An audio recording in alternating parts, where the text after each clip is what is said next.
مسلمانانو ورونو چې مباحات رانه ونسي داسې رانه ونسي لکه د عکرمه او د حوشب غوندې چې مسابقې په موټرو باندې وسي، مسابقې په مال باندې وسي. ځکه الله موږ نه بیا چې ناعدلۍ راغلله، الله پاک موږ نه بیرته بیا نظام اخلي، بیا چې بیرته بیا دغسې نظام ته ورځو ډېر وخت. موږ ته الله دومره ښه زمینه مساعده کړې، دومره ښه حالت الله راوستلی، خو چې دا دوه ټکي وکړو چې الله ته شکرانګي او عدل وکړو. قسم دغه امارت و خلافت به 100 کلنو 200 کلنو 500 کلنو 1000 کلن کیږي.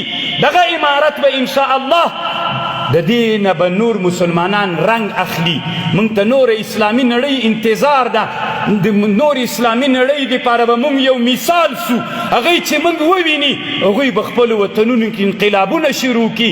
انشاء الله مسلمانان به خپله روحیه واخلي، ځکه مسلمانان د دنیا دومره ناامیده سوي دي، دومره د مظلومیت حالت کې دي.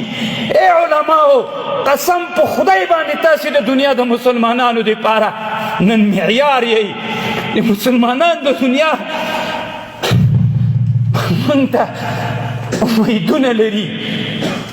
داسې څوک نشته ده چې دنیا مسلمانانو زړونه پېښ سي.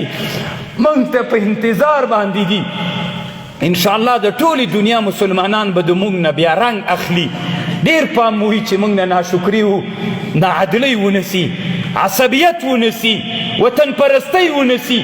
اسلام فوق العصبیات، اسلام تر قوم پرستۍ تر وطن پرستۍ پورته ده.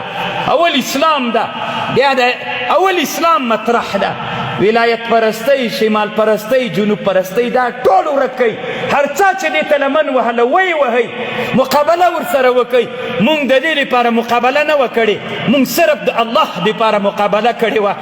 دغه بیرغ پسې د مسلمانانو سترګې وتلې وې. الله پاک نن موږ ته دلته حاکم ګرځولی. دغه بیرغ چا نه پرېښوده. دغه بیرغ سره خلکو عکس اخیستل جرم و، په میاشتو باندې هغه دپاره زندان و. الحمدلله نن موږ ته دغه رپان ګرځېدلی ده. الحمدلله نن د دغه بیرغ حاکمیت الله پاک موږ ته راوستلی ده. ډېرې خبرې نه کومه. مسلمانانو ورونو، خصوصا علما ورونو، عمر رضی الله عنه وایي که په فرات بیالې کې یو په 100 میږه دریاب ته وغورځېږي، الله پاک به د ما نه غوښتنه کوي. بیا هم د یوه خبر کوم مشرانو، خیر د خوابدي کېږئ به نه. په باچایي کې قانون دا د خبرې به لږ وي، داسې نه چې هماغسې مخکې 1 ساعت زتي لګیا یو 15 ساعته د خطبه وي. لنډې خبرې لنډ خپل مفهوم ویلل، خصوصا مشرانو دپاره، ځکه جلسې وي دا بیا دنیا ګوري، دنیا دې تا کومه خبره وګوري. نو زه بیا هم بخښنه غواړم کیدای سي د ما خبرې مږدي سوي وي. واخر دعوانا ان الحمد لله رب العالمین.